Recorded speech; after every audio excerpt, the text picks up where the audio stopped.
नमस्कार दोस्तों, आज मैं और अनुराग ढांडा जी दिल्ली की अभी बनी भारतीय जनता पार्टी की सरकार और उनकी मुख्यमंत्री श्रीमती रेखा गुप्ता जी के विषय में एक बड़ा खुलासा करेंगे।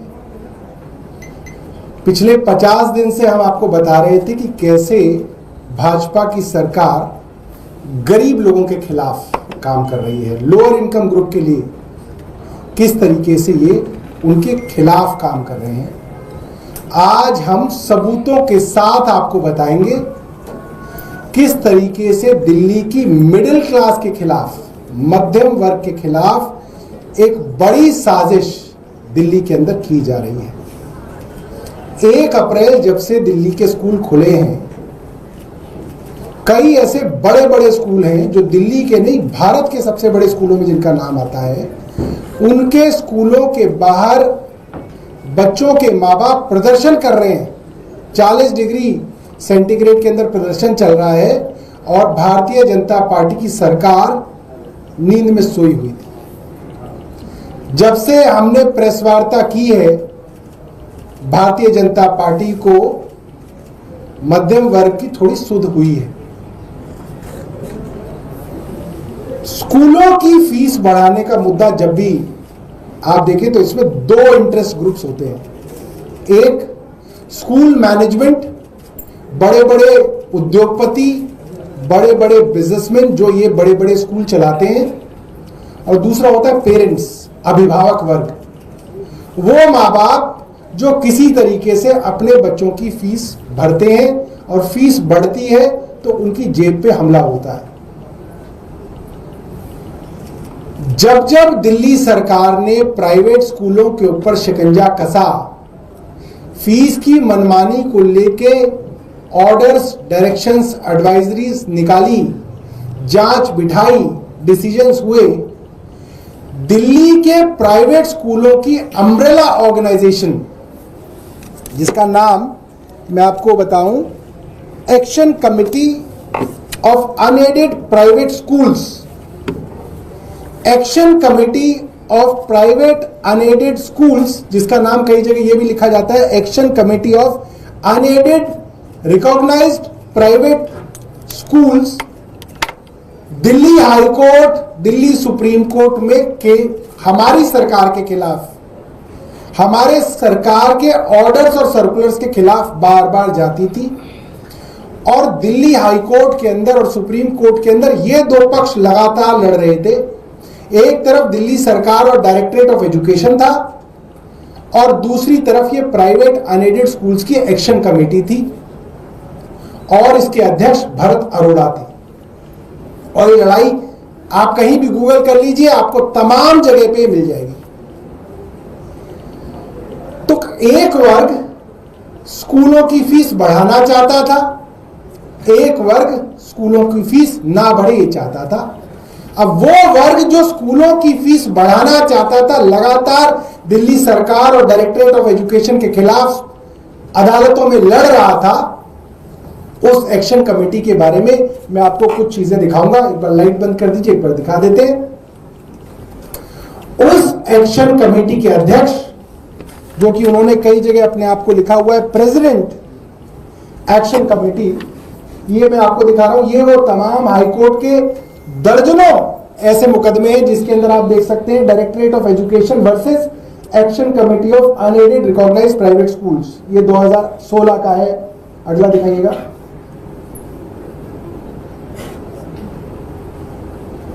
नेक्स्ट कर दीजिए। ये 2023 का है एक्शन कमेटी। ये फिर 2024 का है action committee on of unaided recognised schools workers versus directorate of education. Next दिखाइए 19 का। तो तमाम 10 सालों से इस तरीके के मुकदमे हैं। ये एक्शन कमेटी की वेबसाइट है जिसपे आपको वो सब स्कूल मिल जाएंगे, चाहे वो डीपीएस हो, चाहे वो सालवान स्कूल हो, चाहे वो जो भी स्कूल हो, जो स्कूल फीस बढ़ाने के लिए आजकल सुर्खियों में चल रहे हैं, वो सारे स्कूल इस एक्शन कमेटी के मेंबर हैं।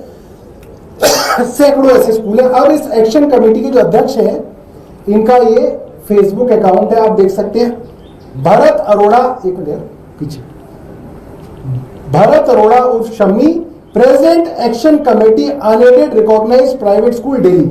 अगला दिखाइए, ये इनका ट्विटर अकाउंट है एक्शन कमेटी का।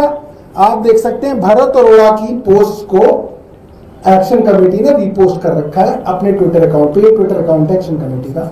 नेक्स्ट चलेंगे, ये इनका भरत अरोड़ा का ट्विटर अकाउंट है जिसपे इन्होंने लिखा हुआ है president action committee of unaided private schools, national chairman किसी और चीज के हैं। अगला करिए, भरत अरोड़ा के ट्विटर अकाउंट पे बीजेपी दिल्ली का पोस्ट है। अगला दिखाइएगा, अगला दिखाइएगा, सपोर्ट कर रहे हैं। वापस जाना, इससे पूछो ना, एक और वापस जाओ। हाँ, अब वापस जाओ, वापस जाओ और वापस जाओ। हाँ, ये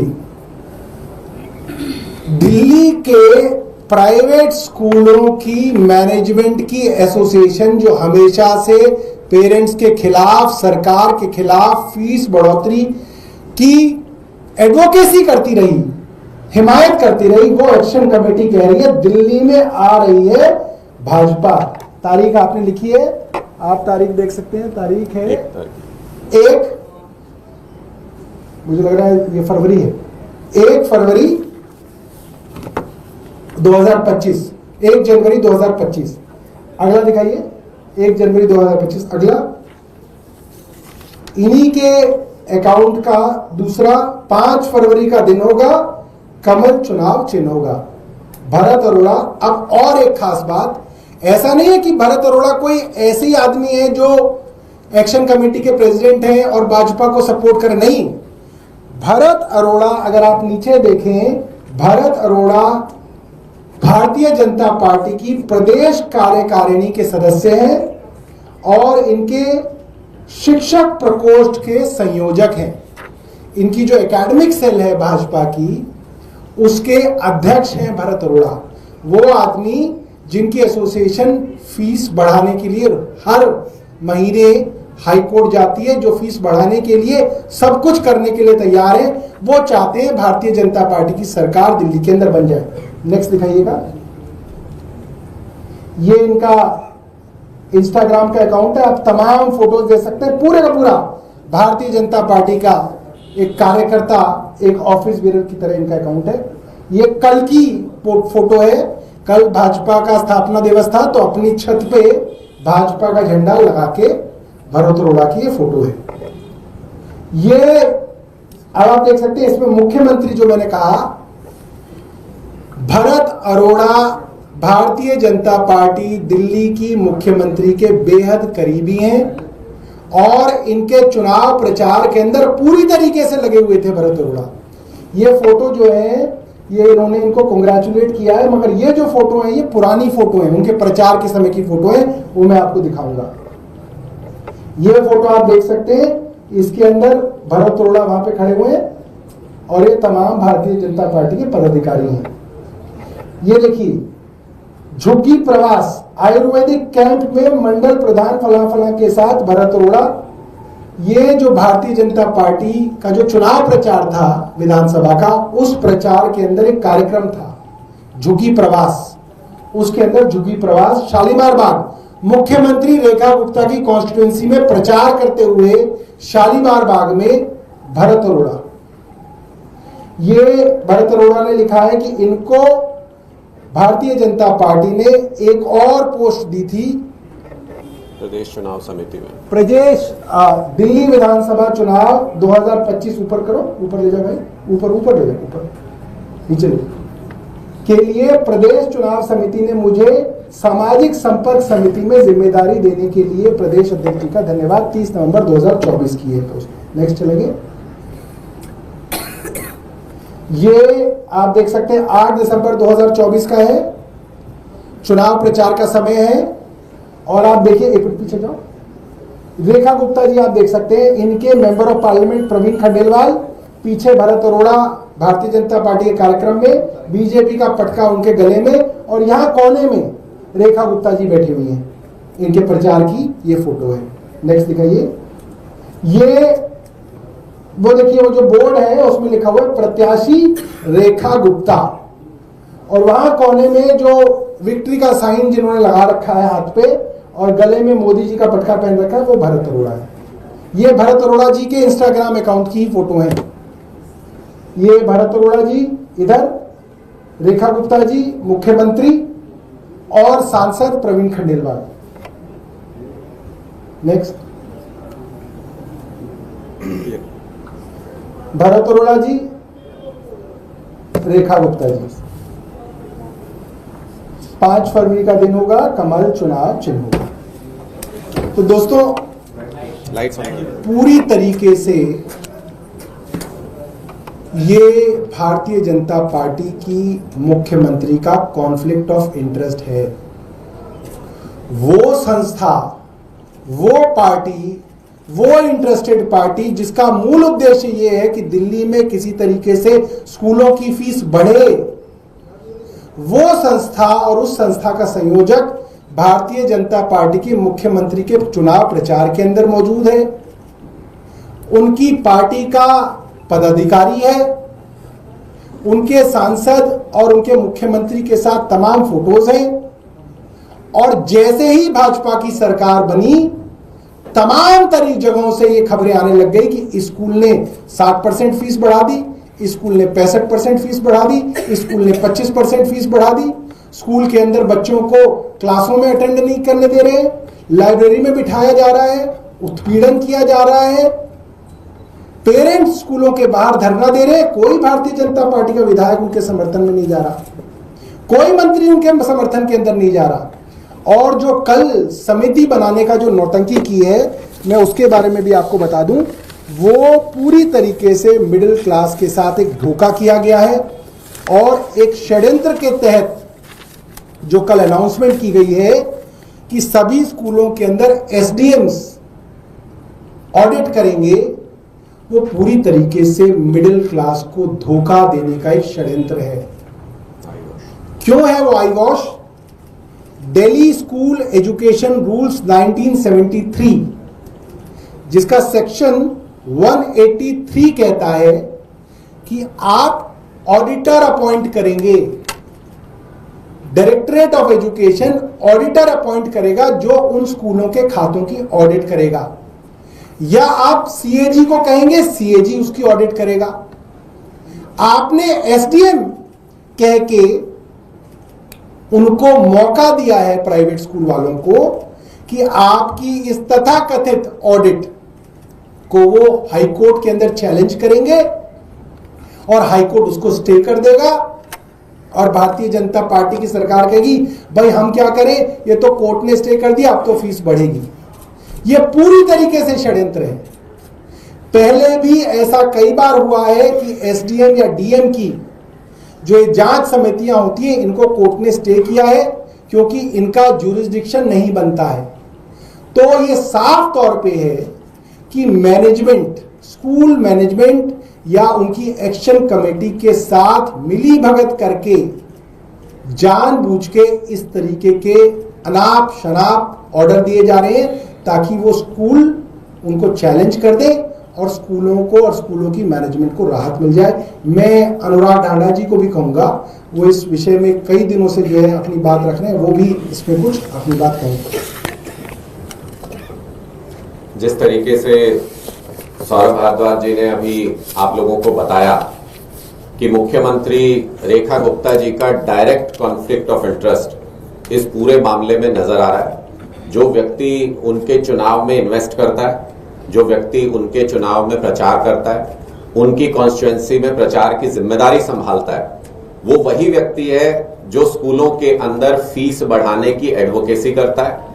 उन्हीं की संस्था, उस व्यक्ति की संस्था, उसकी एसोसिएशन, उन्हीं के स्कूलों में फीस लगातार बढ़ाई जा रही है।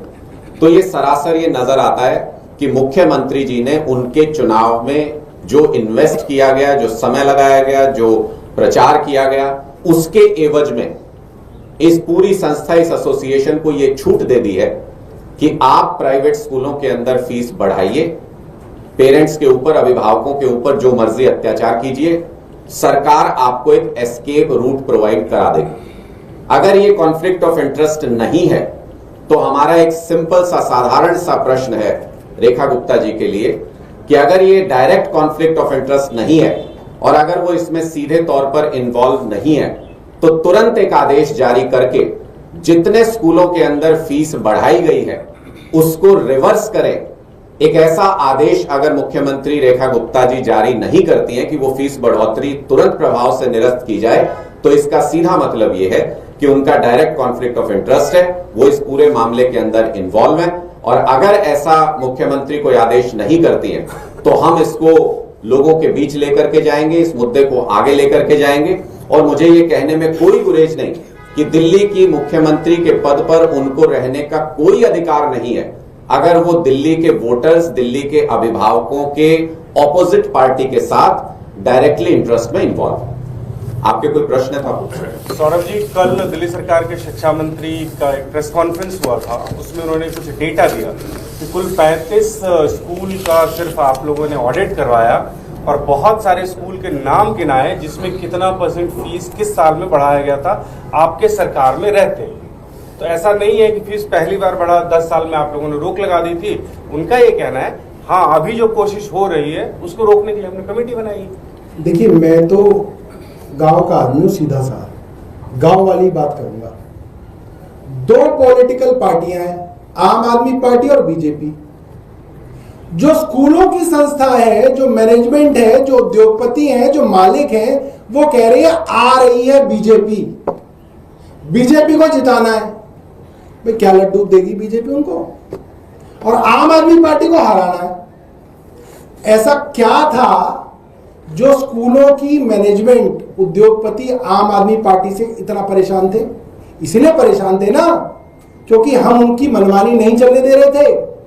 अगर अरविंद केजरीवाल उनकी मनमानी चलने दे रहे होते तो वो कहते आएगी फिर से आम आदमी पार्टी, यही कहते ना। भाई गांव वाले लोग ऐसे ही समझते हैं चीज को। अब वो ये कागज, वो कागज, ये वो, इतनी लंबी चौड़ी प्रेस वार्ता की जरूरत नहीं है। छोटी सी प्रेस वार्ता करें और उसमें लिख दें कि भाई ये हमारा ऑर्डर है, कोई स्कूल फीस नहीं बढ़ा सकता। जब ऑडिट हो जाएगी, सरकार से अनुमति मिल जाएगी, तब फीस बढ़ा लेना, तब तक सारी फीस वापस करो। ये छोटी सी चीज है, छोटी सी मांग है। हम ज्यादा लंबे चौड़े के चक्कर में नहीं पड़ेंगे। तो जी एक प्रश्न और है, सुप्रीम कोर्ट ने कहा है पटनागंज में कई क्षेत्रों में विद्यालयों में जो है वो यहाँ निरीक्षण किया तो कई कमियां दिखाई, कई बिल्डिंग जो है वो जर्जर हालात में तो कर लेना, ठीक कर लेना, उसके अंदर क्या, आप तो कुछ काम भी करना चाहिए। उन्होंने ये आरोप लगाया कि आप तो शिक्षा मॉडल के मतलब शिक्षा मॉडल को आप लोगों ने जाहिर किया और अब कहीं ना कहीं कमियां वोटिंग हो चुकी है। अब देखिए, बड़ी मजेदार बात है, मैं आपको बताऊं, आपके सवाल में ही मेरा जवाब है। प्राइवेट स्कूल को उठाना है, सरकारी को गिराना है। मनीष सिसोदिया कहते हैं प्राइवेट स्कूल के अंदर सरकारी स्कूल के बच्चे जो हैं प्राइवेट स्कूल से अच्छे हैं और सरकारी स्कूल के अंदर प्राइवेट वाले बच्चे आए, सरकारी स्कूलों का जो है बच्चे बढ़े, प्राइवेट स्कूलों का धंधा कम हो। ये क्या कर रहे हैं? नहीं, सरकारी खराब है, ताकि लोग सरकारी छोड़े प्राइवेट में जाएं। वही तो कर रहे हैं भाई, इन्हें धंधा ही उनका बढ़ाना है, प्राइवेट स्कूलों का धंधा बढ़ाना है। कैसे बढ़ेगा? जब सरकारी स्कूलों की हालत खराब करोगे। ऐसे ही प्राइवेट अस्पतालों का भी धंधा बढ़ाना है इनको। ये अब कुछ दिनों ये भी कहेंगे कि नहीं, सरकारी अस्पताल जो है वो बिल्कुल बेकार है, ताकि प्राइवेट अस्पतालों का जो है धंधा बढ़े। यही है सर। एक प्रश्न और है, सुप्रीम कोर्ट ने कहा है कि जो भी उपराज्यपाल या राज्यपाल होते हैं वो राजनीतिक कारणों से विधानसभा को कंट्रोल में ना लें, इससे लोगों की देखिए, मुझे लगता है कि आम आदमी पार्टी का रुख इस पर बहुत स्पष्ट है और हम लगातार ये कहते आए हैं कि गवर्नर्स और लेफ्टिनेंट गवर्नर्स वो अपॉइंटीज होते हैं राष्ट्रपति की तरफ से, और जो भी चुनी हुई सरकार है उनको उनके मामले में दखल नहीं देना चाहिए। ये आम आदमी पार्टी का बहुत स्पष्ट रुख है। अभी भी जो सुप्रीम कोर्ट का फैसला आया है वो साफ तौर पे इसको दर्शाता है, और ये भी दर्शाता है कि Bharatiya Janata party supreme court के तमाम फैसलों के बावजूद जो सुप्रीम कोर्ट ने दिल्ली के विषय में भी दिए और बाकी जगहों के विषय में भी दिए, उसके बावजूद भी गवर्नर्स के जरिए और लेफ्टिनेंट गवर्नर्स के जरिए चुनी हुई सरकारों के खिलाफ काम करने की कोशिश भारतीय जनता पार्टी लगातार करती है। भारतीय जनता पार्टी को अगर लोकतंत्र का थोड़ा भी सम्मान उनकी नजर में है तो इस तरीके की गंदी हरकतें, इस तरीके की साजिशें अब रोक देनी चाहिए और लोकतांत्रिक तरीके से चुनी हुई सरकारों को चलने देना चाहिए। से पहले सुप्रीम कोर्ट ने भी कहा कि उत्तर प्रदेश के अंदर जो कानूनी ढांचा है वो पूरी तरीके से धराशायी हो गया है। देखिए, सुप्रीम कोर्ट की बहुत सारी टिप्पणी ऐसी हैं जो पिछले 10-11 सालों में, जिन्होंने केंद्र सरकार और भारतीय जनता पार्टी की अनेकों प्रदेश सरकारों के खिलाफ, लोकतंत्र के खिलाफ जाकर के काम करने के तमाम आरोप सुप्रीम कोर्ट की उन टिप्पणियों में मौजूद हैं। सुप्रीम कोर्ट के कई डिसीजंस भी ऐसे हैं जिससे साफ तौर पे यह नजर आता है कि केंद्र की भारतीय जनता पार्टी सरकार और कई राज्यों में भारतीय जनता पार्टी की सरकार संविधान से इतर जाकर के, संविधान से बाहर जाकर के, संविधान की मूल भावना से बाहर जाकर के काम करती है। मुझे लगता है कि सुप्रीम कोर्ट जब ऐसी कोई बात बोलता है तो उससे सरकारों को सीखना चाहिए, उससे सरकारों को अपने काम करने के तरीके को अमेंड करना चाहिए। लेकिन भारतीय जनता पार्टी, उसके स्वभाव में ऐसा कुछ नजर नहीं आता है। वो ना संविधान का सम्मान करते हैं, ना माननीय उच्चतम न्यायालय का सम्मान करते हैं, और ना उनकी की गई टिप्पणी को बहुत ज्यादा तवज्जो देती है भारतीय जनता पार्टी, जो कि संविधान और लोकतंत्र के लिए सही नहीं है। सौरभ जी, एक सवाल जो एजुकेशन मिनिस्टर हैं उनकी विजिट से जुड़ा हुआ, मंडावली के एक स्कूल में जहां मनीष सिसोदिया जी की जो कॉन्स्टिट्यूएंसी थी, स्विमिंग पूल का इंस्पेक्शन करते हुए उन्होंने कहा स्ट्रक्चरल फॉल्ट था, करप्शन हुआ, 2.5 करोड़ रुपए की लागत से स्विमिंग पूल बना, लेकिन कभी ऑपरेशनल हुआ नहीं, तो इसको लेके विजिलेंस की इंक्वायरी की वो बात कर रहे हैं। नहीं, ऐसा है ना, उस वक्त के डायरेक्टर एजुकेशन को सस्पेंड कर दो। जो भी अधिकारी हैं, जैसे अभी कल आशीष सूद कह रहे थे कि फला स्कूल से जो है पैसे लिए गए, तो जो अधिकारी है उसका नाम लेके उसके ऊपर एक्शन तो ले। कोई एक्शन नहीं ले रहे हैं, सिर्फ जो है मौखिक तौर पे। आप ये सोचिए कि कितनी बड़ी बेवकूफी की बात भारतीय जनता पार्टी के मंत्री कह रहे हैं। जो टिकट फ्री में दी जा रही है, एक महिला चढ़ी, आपने उसको गुलाबी टिकट फाड़ के दे दी, जो दूसरी महिला ही आपने उसको दे दी, उससे 1 रुपया भी नहीं लिया। उसमें भ्रष्टाचार हो कैसे सकता है, वो मैं अभी तक नहीं समझ पाया। मैं कईयों से पूछा, भाई उसमें कैसे भ्रष्टाचार होगा? कोई आया, आपने उसको टिकट फाड़ के दे दी, उसके लिए पैसे नहीं लिए। अगर एक की जगह 2 भी नहीं दिए तो भी उसमें भ्रष्टाचार कैसे होगा? किसी को नहीं दिया, किसी औरत को टिकट, तो भी उसमें भ्रष्टाचार कैसे होगा? उसमें भ्रष्टाचार कैसे हो सकता है? वो किसी आदमी ने जो है मंत्री जी से नहीं पूछा। मैं चाहता हूं कोई तो पूछे उनसे कि भाई आप ऐसे कोई ना कि कुछ भी कह के पतली गली से निकल जाओगे। दूसरी बात, जब आप पास बनाने की बात करते हो कि हम उसको लाइफ टाइम पास देंगे, उसमें भ्रष्टाचार होगा। उसमें 100 तरीके में बता देता हूं भ्रष्टाचार होने का। इनका बनाऊंगा, इनका नहीं बनाऊंगा, इसका बनाऊंगा, इसका नहीं बनाऊंगा, इसके कागज रिजेक्ट कर दूंगा, इसके कागज आन दूंगा। और जिस आदमी को, जिस महिला को पूरी जिंदगी का फ्री पास मिल रहा हो, वो उस पास के लिए पैसे भी दे देगी, क्योंकि उसको लगेगा भाई मेरा पास मिल गया तो मैं तो पूरी जिंदगी फ्री जाऊंगी। और जिसको नहीं मिलेगा वो पूरी जिंदगी का कैलकुलेट करेगी, वो कहेगी कि कई लाख रुपए का मामला है। तो रिश्वतखोरी का अड्डा तो इन्होंने बनाया है। आप किसी से भी पूछ लीजिए, किसी से भी समझ लीजिए, या मंत्री जी मुझे समझा दें, मैं समझने के लिए तैयार हूं। कोई आदमी मुझे समझा दे फ्री की टिकट में भ्रष्टाचार कैसे था और पास में भ्रष्टाचार खत्म कैसे होगा। ये तो बेवकूफ बना रहे हैं, खुल्लम खुल्ला बेवकूफ बना रहे हैं। मोहल्ला क्लिनिक बंद कर दिए, कह रहे जी नहीं जी ये तो आम आदमी पार्टी के विधायकों की जगह थी। भाई तुम बताओ तो सही कौन सी जगह थी?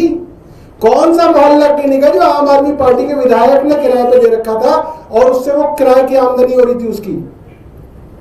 हमारे विधायक बोल रहे हैं कि जहां 30-30 हजार किराया था वहां 11,000 किराए में आपसी बात करके करवाया कि भाई लोगों का काम है, सोशल काम है, हो जाएगा। तो लोगों ने कम किराए के अंदर अपनी जमीनें दी, अपनी जगह दी। नहीं जी भ्रष्टाचार ऐसे कैसे हो गया? बताओ, तो नाम बताओ, लिस्ट बताओ। आप बताओ ये 15 मोहल्ला क्लिनिक है, ये आम आदमी पार्टी के 10 विधायकों के थे, इनको इतना किराया मिल रहा था, उनके ऊपर भ्रष्टाचार के मुकदमे भी चलाओ। आपने 250 मोहल्ला क्लिनिक बंद करने की बात कर दी, करे जी भ्रष्टाचार हो रहा था। ऐसे कोई ना होता, ऐसे नहीं चलेगा। आप लोगों को भी उनसे पूछना चाहिए, हमारे सवालों को उनके आगे रखना भी चाहिए। जालंधर में ग्रेनेड अटैक हुआ है बीजेपी के नेता पे, बीजेपी पूरी पंजाब की आपकी सरकार के खिलाफ प्रोटेस्ट कर रही है। देखिए 2 तरीके की चीजें हैं। अरविंद केजरीवाल जी के ऊपर अटैक होता था तो भारतीय जनता पार्टी कहती थी नहीं नहीं नहीं, ये वायलेंस गलत है। मगर वो आदमी बहुत नाराज था, इसलिए उसने अरविंद केजरीवाल पे अटैक कर दिया। तो भारतीय जनता पार्टी दो मुंह वाला सांप है। हम मगर आधिकारिक तौर पे कहेंगे किसी भी तरीके की हिंसा गलत है, और उसके पीछे कोई भी कारण हो वो हिंसा गलत है।